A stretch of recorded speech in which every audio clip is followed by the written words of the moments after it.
أشهد أن لا إله إلا الله وحده لا شريك له وأشهد أن محمدا عبده ورسوله أما بعد فأعوذ بالله من الشيطان الرجيم بسم الله الرحمن الرحيم الحمد لله رب العالمين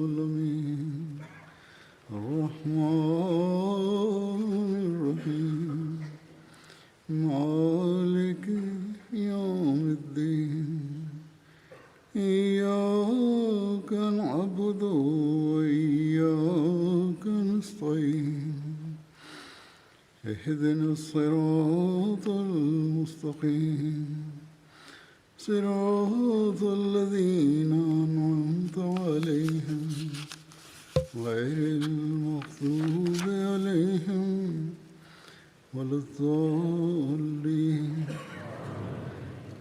Bismillahirrahmanirrahim. Hazreti Halifatul Mesih peti, da Allah bude njegov pomagač, je rekao: spomenuo sam dosta detalja u vezi ashaba koji su učestvovali u bitci na Bedru i to je bilo mnogim,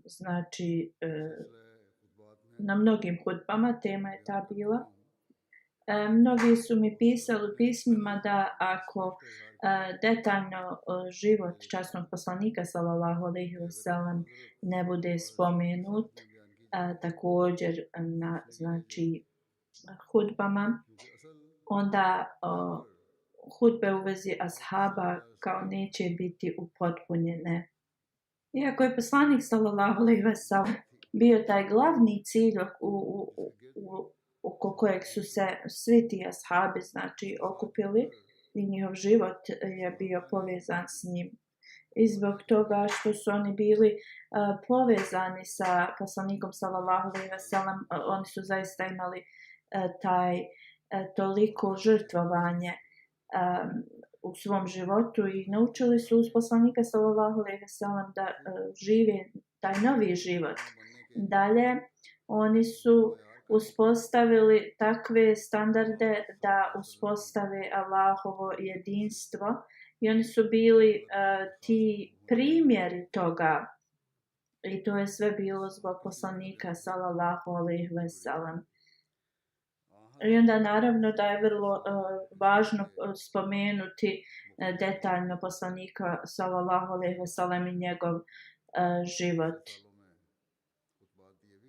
Mnogo puta sam i održao hudbe na temu poslanika sallallahu alejhi ve sellem, ali život poslanika sallallahu alejhi ve sellem jednostavno ne može se opisati na jednoj hudbi. Svaki dio njegovog života je takav da ne može se ni u nekoliko hudbi da se ispriča o tome.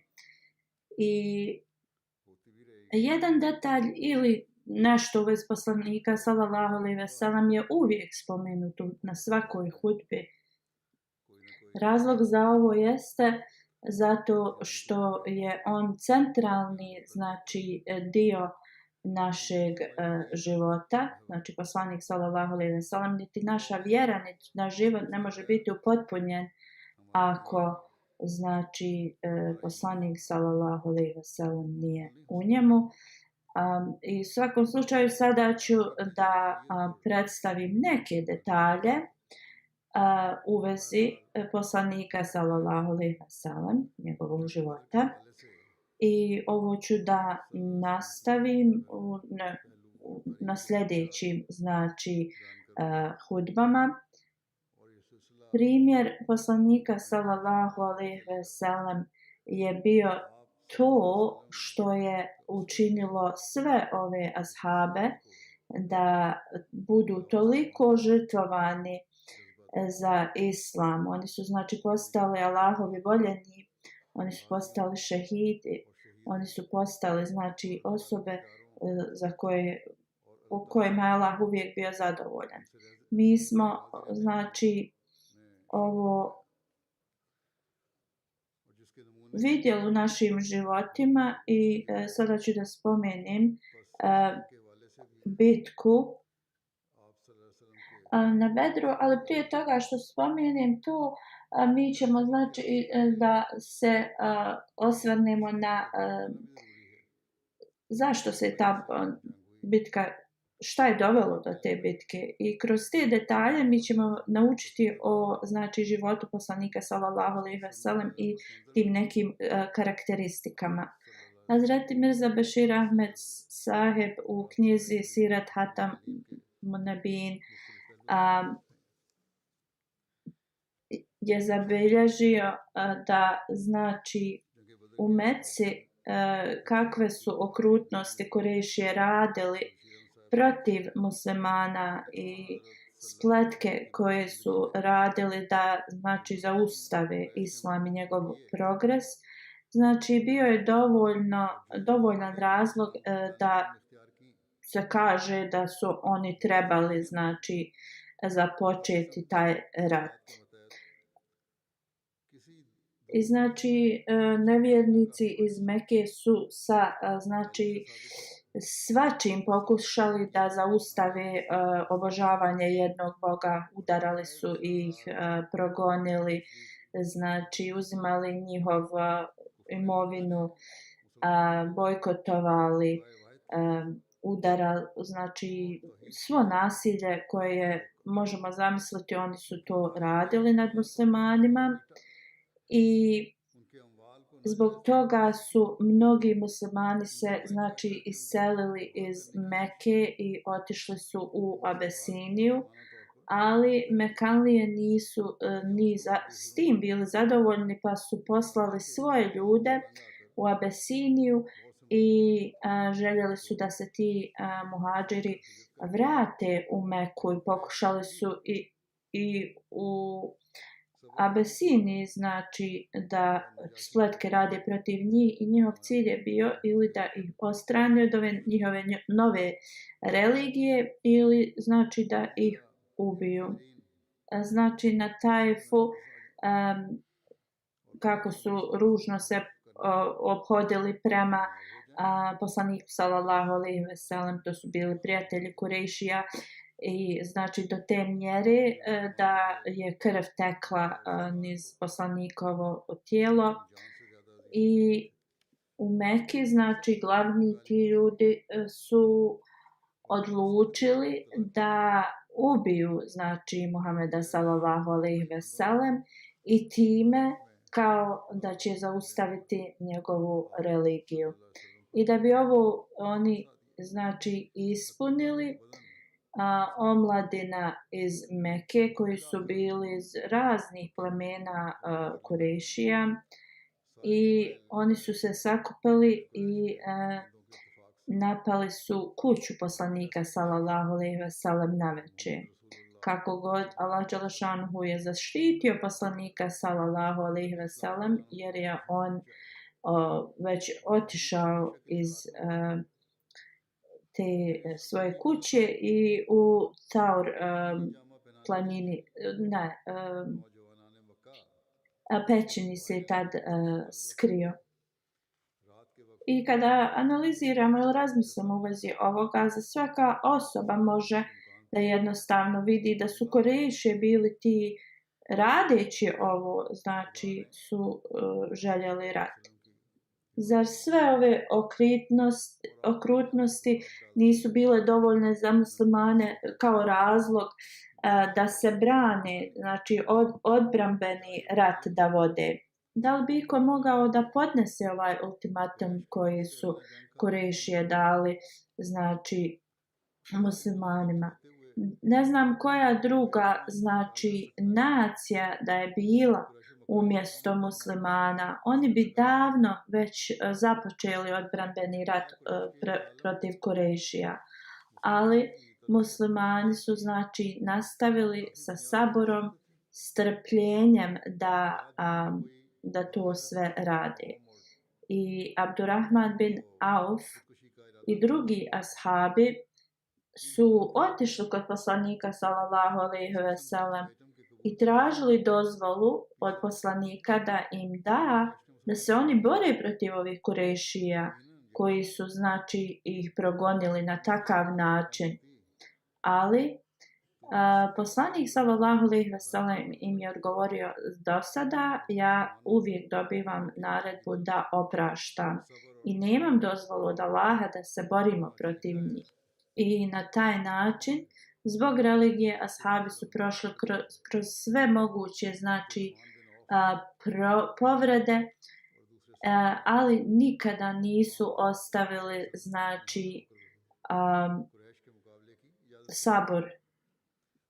Kada je znači prešlo svaku mjeru da se treba im opraštati, to Allah dželešanu im je dao dozvolu poslaniku sallallahu alejhi ve sellem da se iseli iz znači Mekke. Darun Nadva, to je mjesto gdje su oni Kurešije konsultovali, blizu Kabe, znači. Kada je neko rekao da trebaju da istjeraju poslanika sallallahu alejhi ve sellem na tom njihovom skupu iz Mekke, poglavice su znači odbili taj prijedlog. Tada rekli su da ako Muhammed sallallahu alejhi ve sellem znači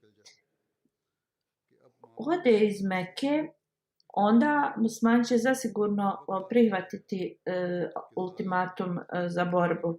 Na drugom bejati Akba, kada su Ensarije znači postavili pitanje da poslanik sallallahu alejhi ve sellem se preseli u Medinu,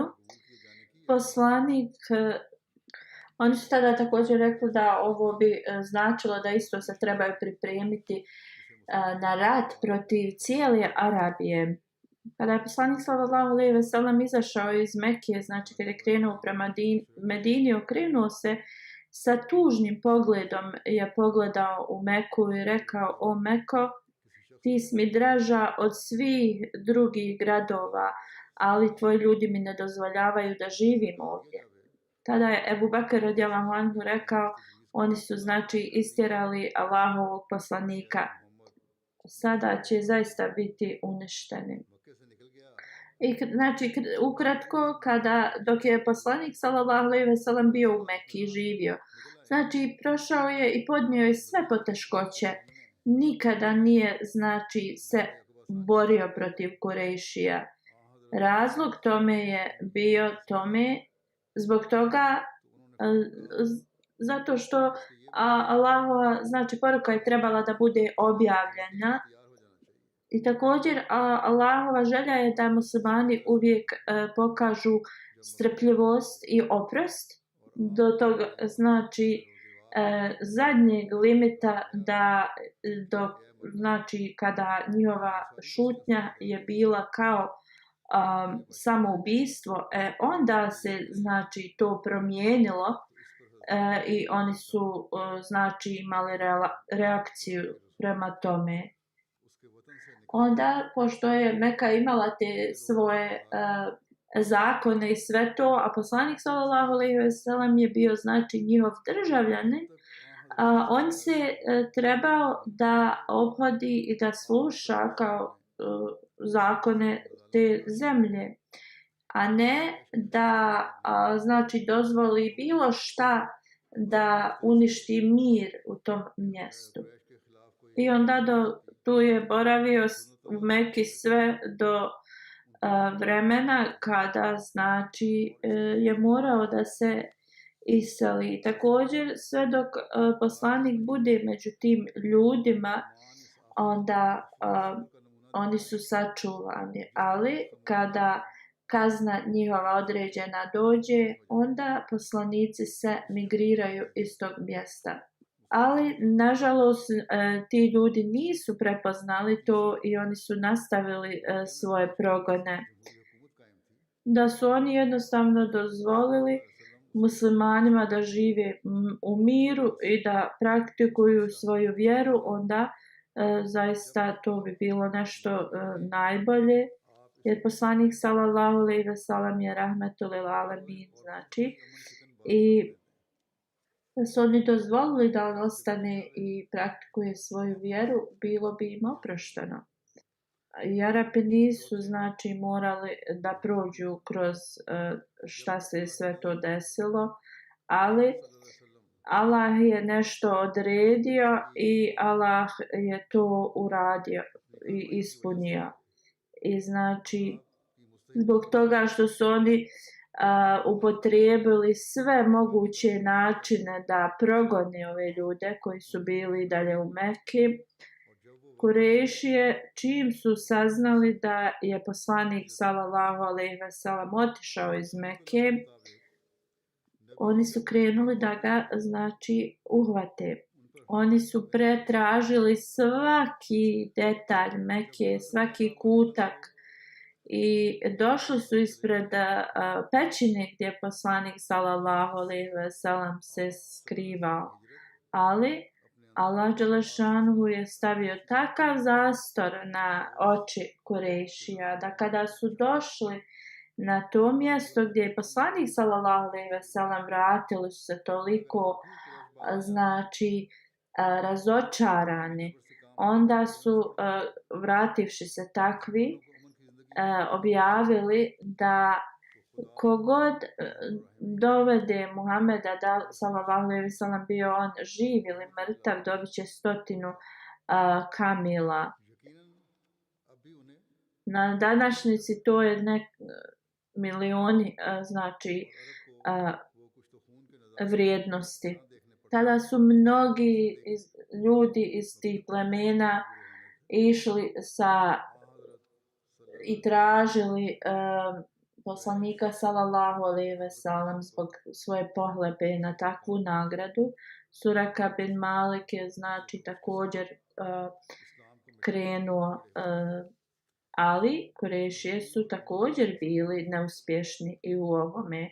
Ako razmislimo da rat se desi između dvije nacije, i ovo je dovoljan znači razlog. Isto kada su Kurešije saznali da je poslanik sallallahu alejhi ve sellem stigao u Medinu, znači Kurešije su poslali pismo koje je bilo znači prijeteće pismo u Medinu glavnom Abdullah bin Ubej bin Salul, poglavici Medine. U tom pismu oni su rekli: vi ste zaštitili našeg znači građanina Muhameda sallallahu alejhi ve sellem i mi se kunemo Allahom, ili da ćete znači ga istjerati iz vašeg grada, ili ćete znači boriti se protiv njega, ili ćemo mi znači da ako to oni ne urade sakupiti ogromnu armiju i kao ubit ćemo vas i uzet ćemo vam vašu djecu i žene. Kad je Abdullah bin Ubej bin Salul dobili ovo pismo, oni su se sakupili i htjeli da se bore protiv poslanika sallallahu alejhi ve sellem. Poslanik sallallahu alejhi ve sellem je otišao kod njega i rekao: možda smatraš da ova njihova znači prijetnja je vrlo važna, ali kako god, oni ne mogu tebi ništa, ni onoliko koliko ti možeš sebi znači da naškodiš. On kaže: da li ti želiš da se boriš protiv svojih sinova i braće? Tada neki Jevreji koji su bili postali muslimani su, kad su čuli ove vijesti, napustili su i pobjegli. Onda su isto Kurešije išli i razna plemena i pokušavali su da znači nahuškaju protiv muslimana. Hazreti Mirza Bashir Ahmed u knjizi Sirat Hatamun Nebijin piše: kada su Kurešije znači primijetili da Ausen Hazreć ne žele da se suprotstave poslaniku i ne žele da ne budu njegovi zaštitnici. Oni su počeli da idu u razna plemena Arabije i da govore protiv znači muslimana. I Kurešije su imali kao veliki utjecaj na drugim plemenima zbog toga što su oni bili smatrani kao čuvari Kabe i zbog toga što su oni cijenili Kurešije, zbog ovoga znači mnogi Arapi su postali veliki neprijatelji muslimanima. Ubej bin Kab radijallahu anhu prenosi, on je jedan od cijenjenih ashaba, kaže kad se poslanik sallallahu alejhi ve sellem njegove ashabi preselili u Medinu i Ensarije su znači postali njihovi zaštitnici. Mekalije su počeli znači da govore mnogu propagandu protiv muslimana. Muslimani su uvijek znači bili u pripravnosti, nikada ne bi skidali svoje znači oružje. Jedni drugima bi govorili da li ćemo doživjeti da možemo u noći mirno da spavamo bez ikakve znači bojanja osim prema bogobojaznosti. Hazreti Ajša radijallahu anha prenosi da na početku kada je poslanik sallallahu alejhi ve sellem stigao u Medinu, on bi često boravio budan u toku noći. Bojao se znači da neprijatelji ih ne napadnu. U časnom Kur'anu stoji ovi muslimani, sjetite se kad ste bili nemoćni, kad je bilo samo nekoliko vas. I uvijek ste bili pod tim strahom da li će ljudi da vas napadnu. Allah je znači vas zaštitio i podario vam mogućnost i potporu i otvorio je sva vrata znači za vas, zbog toga budite skrušeni i zadovoljni sluge. U to vrijeme čak i u Medini mnogi su znači i dalje bili mnogobošci i bilo je znači mnogo i licemjera, oni koji su rekli da su postali muslimani, ali u tajnosti su bili neprijatelji muslimana. Onda također tu su bili Jevreji sa kojima je bio potpisan ugovor kao mira, ali njima to nije ništa značilo. Znači u Medini su također se nastavili mnogi problemi za muslimane. I najmanja znači nešto od Arapa se moglo desiti da jednostavno to im bude razlog da dođu i da napadnu muslimane i u Medini. I znači u tom vremenu koje je bilo vrlo kritično vrijeme za muslimane, poslanik sallallahu alejhi ve sellem je dobio objavu u kojoj kaže da on može da se bori protiv ovih nevjernika. I tada je znači džihad mača bio naređen. 12. Safera u drugoj poslije hidžre tada je ajet bio objavljen koji je dozvolio da se bore. Znači godina dana je prošla kada je poslanik sallallahu alejhi ve sellem došao u Medinu, kada je taj ajet bio objavljen. Istraživanje Hazreti Mirza Bashir Ahmed se poklapa sa ovim. Neki govore da je taj ajet bio dio njega objavljen u Meki, dio u Medini. Znači, postoje različite hadisi u vezi ovoga ajeta. Također, neki govore da je bila objavljena ovaj ajet u toku migracije ili odmah kada je poslanik sallallahu alejhi ve sellem došao u Medinu.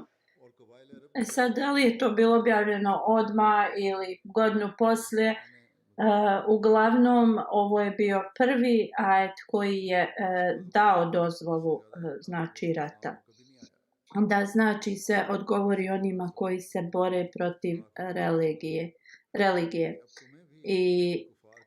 I to je bilo jedino kada je poslanik sallallahu alejhi ve sellem otišao iz tog mjesta gdje je on bio, znači građanin tog zakona i on je morao da se znači pridržava zakona te zemlje. I znači u suri Al-Hadž, kada je njegova vlada bila uspostavljena i zakoni muslimana, znači 2 ajeta su objavljena u kojima Allah dželešanuhu daje dozvolu za borbu. Prijevod ovih ajeta.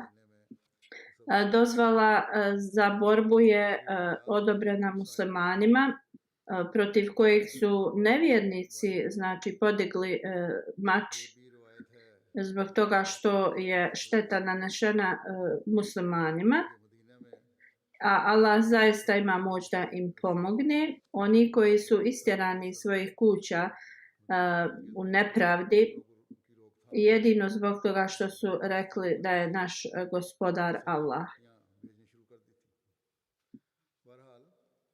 A da Allah nije odbranio neke ljude od drugih ljudi, doista bi bili porušeni manastiri i crkve i sinagoge i džamije u kojima se često Allahovo ime spominje, a Allah će sigurno pomoći onoga ko njemu pomaže. Allah je zaista silan, moćan. To jest ovdje Allah zaštićuje sve religije. Kada je znači džihad bio odobren, poslanik sallallahu alejhi ve sellem imao 4 strategije zaštite muslimana protiv znači neprijatelja ili od neprijatelja. Hazreti Mirza Bešir Ahmed u svojoj knjizi govori prva strategija je bila da poslanik ide u blizu znači plemena i s njima je počeo da uspostavlja ugovore mira, da tako okolina oko Medine postane znači sačuvana. Jer ova blizinska plemena, ako njima dođu Kurešije i znači s njima ili ih nagovore da napadnu Medinu, onda su oni toliko blizu i to bi bilo znači loše za muslimane. Druga strategija poslanika sallallahu alejhi ve sellem je bila da šalje male grupice ashaba da bi znači istražili i vidjeli šta Mekanlije planiraju. I znači kada bi također ih neko prepoznao i vidio, onda bi to bilo isto dato do znanja Kurešijama da muslimani nisu samo onako da ništa ne znaju.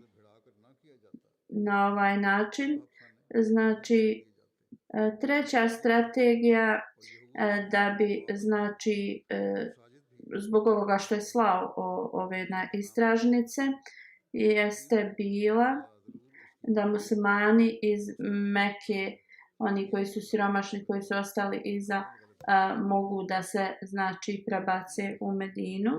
Također mnogi ljudi u srcu su bili muslimani, ali nisu smjeli da otvoreno kažu da su muslimani. To im je znači dalo šansu da to urade. Oni nisu smjeli zbog okrutnosti Kurešija. I znači oni nisu mogli zbog svog stanja ili zbog nemogućnosti da se migriraju u Medinu, zato što su bili siromašni. Četvrta strategija je bila presretao bi karavane koji su išli prema Meki. Razlog za ovo je bio da ovi karavani nisu samo se bavili trgovinom. Gdje su god išli, oni bi znači propagirali mržnju protiv muslimana. I također ovi karavani su bili prenaoružani i često bi prolazili blizu Medine, što je izazivalo jednu nesigurnost za muslimane. A onda također Kurešije su uvijek ili najviše oni su se bavili trgovinom i znači ako im nešto manjka u toj trgovini, oni će naravno stvar da budu slabiji. I na takav način oni također, kada bi presreli ove karavane od Kurešija, pošto je to bilo jedino čime su se oni bavili, to bi im pomoglo da i njih primoraju da se ponašaju prema nekim pravilima, jer trgovina bi im bila u manjku. Također sva zarada ovih karavana je bila korištena zato da zaustave islam. I neki znači karavani su slati da čitav njihov znači taj zarada bude korištena protiv muslimana. I znači svak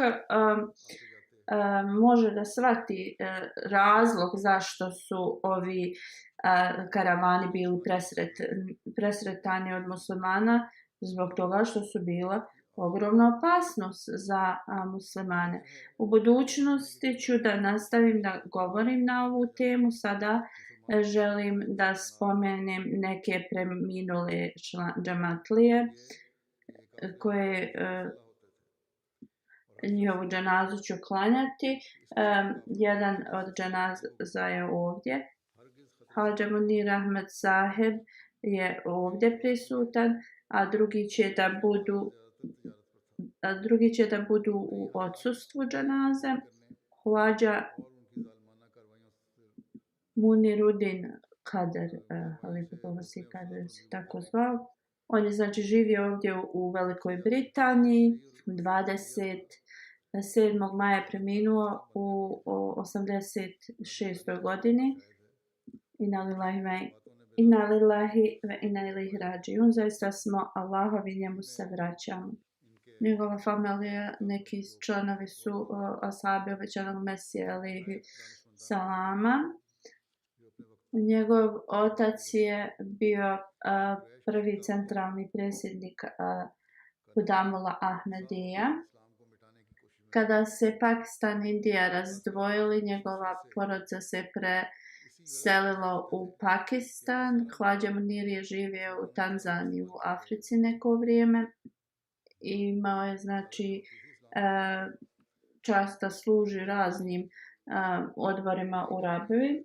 1966. godine on i njegova porodica su se preselili u Veliku Britaniju i živjeli su blizu Fazal džamije, znači dugo vremena su živjeli u Velikoj Britaniji, svi ih znaju. U toku perioda Halifatul Masih IV. Rahimullah, on je znači on je bio mujezin dugo vremena u tom periodu u Fazal džamiji, znači i to za vrijeme hudbe. On je također služio ovdje u raznim odborima.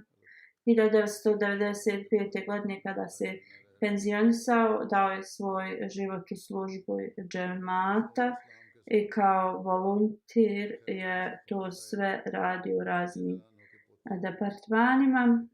Dan prije svoje smrti je radio u uredu do podne namaza. I onda je otišao kući, redovan je bio u klanjanju svojih namaza, bio je vrlo tiha osoba, iskren, lojalan, bio je Musi, iza sebe ostavlja suprugu, 2 sina i 2 kćerke i mnogo unučadi.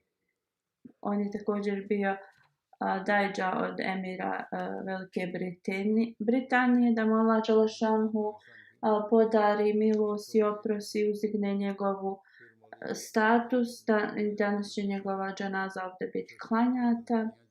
Drugi su džanaze u odsustvu. Prva je od dr. Mirza Mubešir Ahmed. On je bio amidžić od Hazreti Muslima Auda radijallahu anhu, sin Mirza Munawar Ahmed. Nedavno je preminuo u 79. godini. Na lillahi ve inna ilaihi rađiun. Allahovi smo i njemu se vraćamo. Bio je Musi. On je u Lahoru se školovao. Poslije je išao u King Edward medicinski fakultet. Onda je radio u Rabvi u bolnici i došao je ovdje da se školuje u Velikoj Britaniji. 1970. je završio taj univerzitet i onda on je dao svoj život u službi vjere i vratio se u Rabvu i tu je u Fazl Umar bolnici služio i 50 godina je služio tu. Od tih svih doktora koji su dali život u službi džemata u toj bolnici, da li on najduže služio od njih ili možda ima još jedan koji je duže od njega služio. U svakom slučaju, znači, 50 godina je služio. 1983. četvrti halifa radijallahu anhu rahmullah ga je postavio za vakfe džedid i tu je ostao do kraja svog života. Njegova supruga piše, on je uvijek se brinuo o svojoj porodici, o mojoj porodici, o svima se brinuo. Ne mogu nikada, znači, da se sjetim da li to bila tužni ili radosni trenuci gdje se on nije pobrinuo za svakoga u tim danima. On nikada nije, znači, posustao da se tako ophodi. Bio je predobar prema starcima. Uvijek je išao, obilazio one koji su bolesni i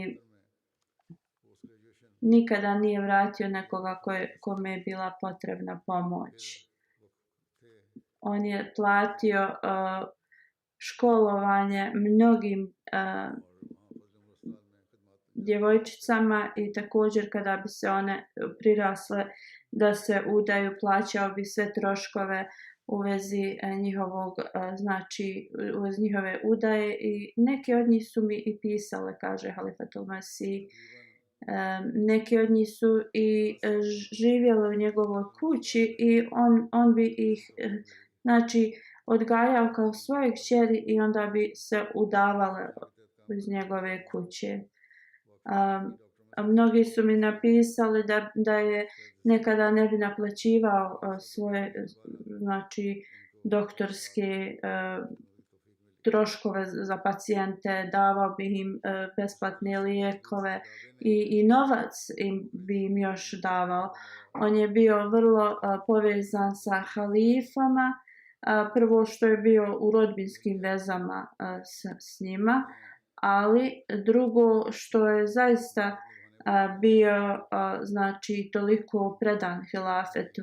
I on je to, znači, on je to u svoju djecu i porodicu i sve to nekako podstikao i da se tako ponašaju. Halifatul Masih kaže, on je bio stariji od mene, 6-7 godina, ali kada sam postao halifa, on je totalno sa velikom čast i poštovanjem mi se obraćao. I dok sam bio nazirala u Pakistanu, znači, to je i tada je jednostavno se prema meni ophodio sa tolikim poštovanjem. Njegova supruga kaže u toku zadnjih dana supruge od četvrtog halife, ona je bila bolesna, četvrti halifa je pozvao i rekao da doktor Mubashir treba da dođe. On je odmah, znači, istu noć otišao i ostao je sve dok ona nije preminula. Kada je Aslam Beguma preminula, četvrti halifa je rekao da je Mubashir, da je doktor došao po njega i čim sam ga ugledao, znači odmah sam znao da je moja supruga preminula. Jer znao sam da ako joj nije dobro, on nikada ne bi se odvojio od nje. Također kada je četvrti halifa bio bolestan, u toku njegove bolesti, on bi često putovao iz Pakistana u Veliku Britaniju. Četvrti halifa također je spomenuo njegovu, znači, brigu i pažnju u toku njegove bolesti prema njemu. Njegova supruga kaže da se neko lažno nešto optužio ga i sada su oni istraživali i u to vrijeme on je uvijek se, znači, poštovao i halifu i sve te koji su bili, znači, u tom istražnom odboru. Nikada, znači, nije nešto rekao protiv procesa. I kada se sve to ispitalo, znači, oni su rekli da apsolutno nema nikakve krivice. Njegov sin kaže iz približnih mjesta mnogi su dolazili, oni nisu bili ni Ahmedi. Njegov sin kaže on imao dosta neahmedi pacijenata. Halifatul Mesih kaže ja znam u vezi ovoga, on je mnoge ljude, znači, viđao kao svoje pacijente. A imala jedna kaška u kojom je obećani Mesija alejhi selam uzmao, znači, svoje lijekove i supruga obećanog Mesija alejhi selama, Hazreti Apadžan, ona je dala tu kašiku i rekla, sad mislim da je to njegovoj majci od njegovog oca, i onda ona je rekla koji god od tvojih sinova postane doktor, dani mu to. I na kraju je ta kaška dospjela do njega, ali on je koristio tu, znači, kaškicu da daje lijekove svojim pacijentima iz nje. Mnogi su ljudi došli, znači, da izraze svoju saučut u vezi njega, ali mnogo je njih bilo, više je bilo tih koji su došli, koji su bili mnogo siromašni, što znači nam govori, i oni su govorili da su zaista zauvijek njegovi dužnici. Neki su bili njegovi pacijenti, a drugi su bili kojima, znači, je on pomagao na neki drugi način.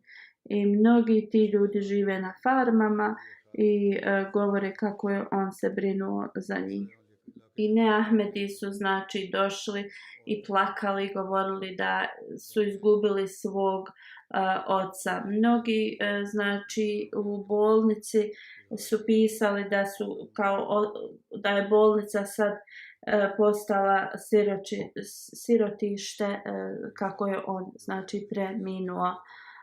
Znači, on je zaista imao prelijepu vezu sa svima, pogotovo sa siromašnima. Poslanik sallallahu alejhi ve sellem je rekao ako nekog hvali u toku njegove dženaze, znači džennet je zaista osiguran za tu osobu.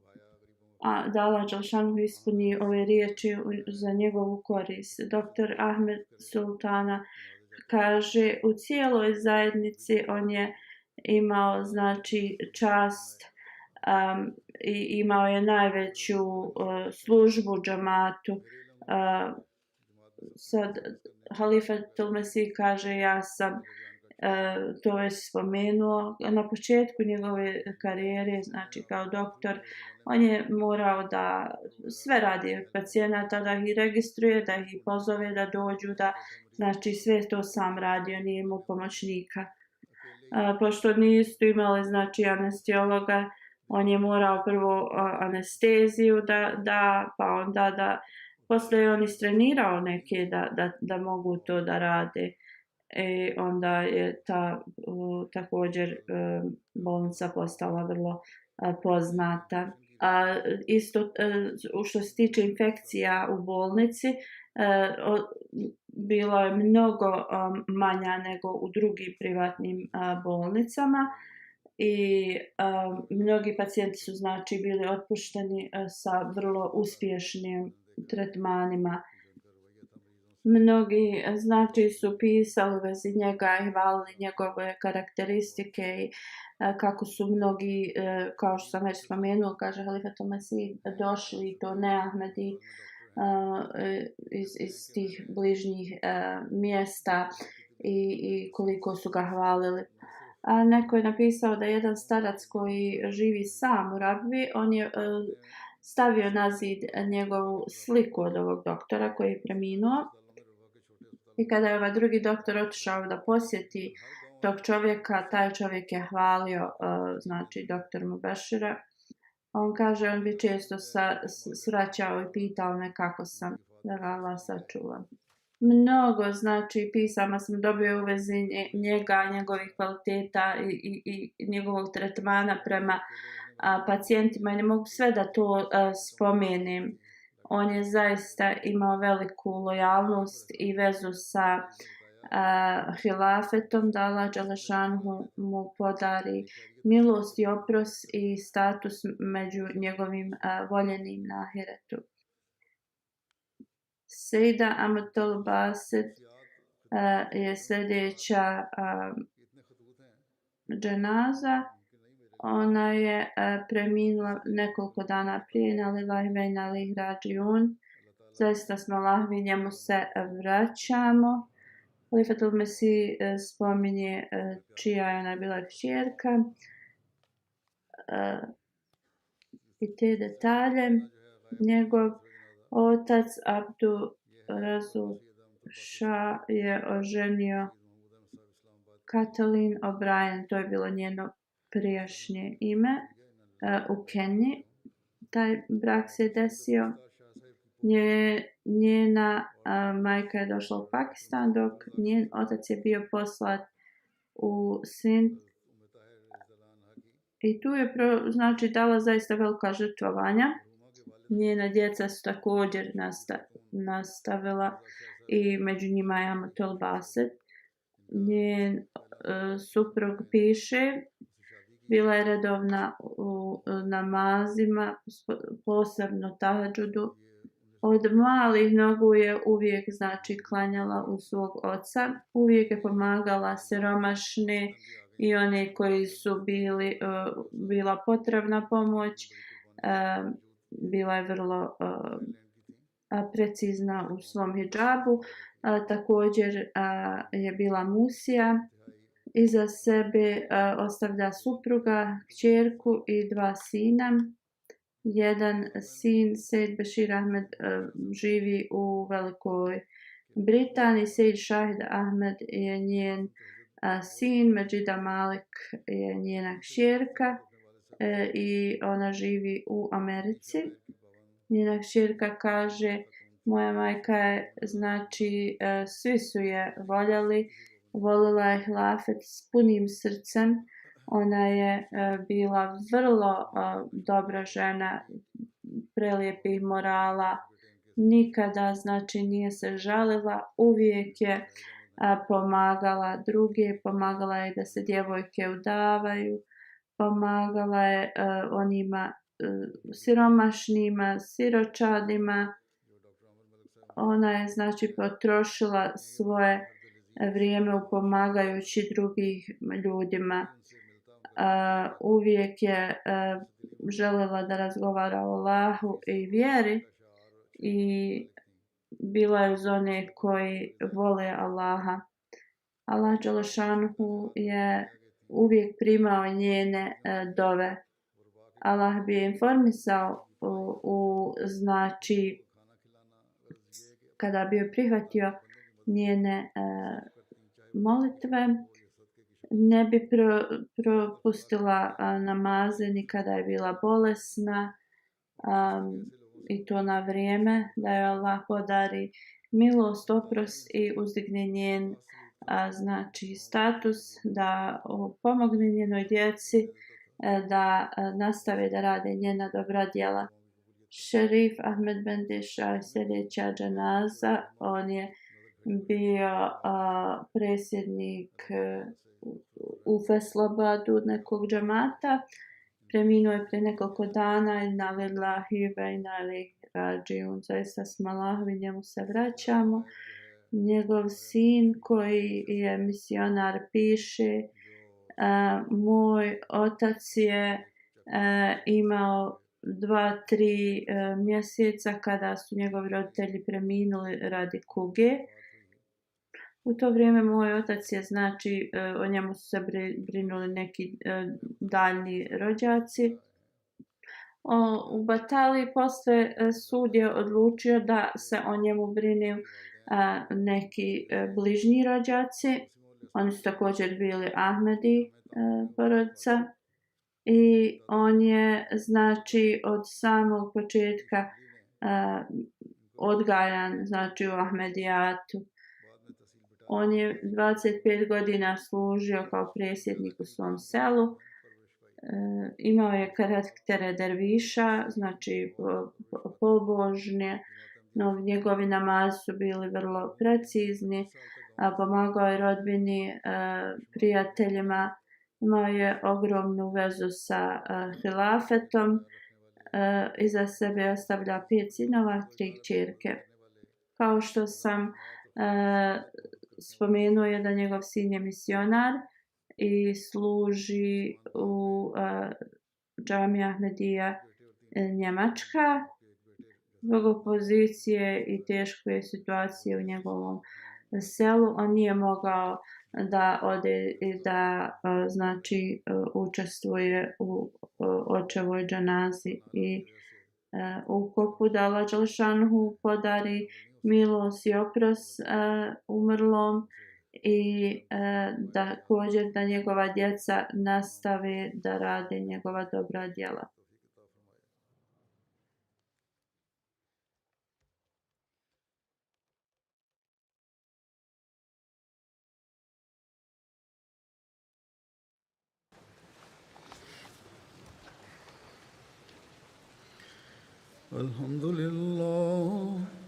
Alhamdulillah, nahmaduhu wa nasta'inuhu wa nastaghfiruhu wa nu'minu bihi wa natawakkalu alayhi wa na'udhu billahi min shururi anfusina wa min sayyiati a'malina.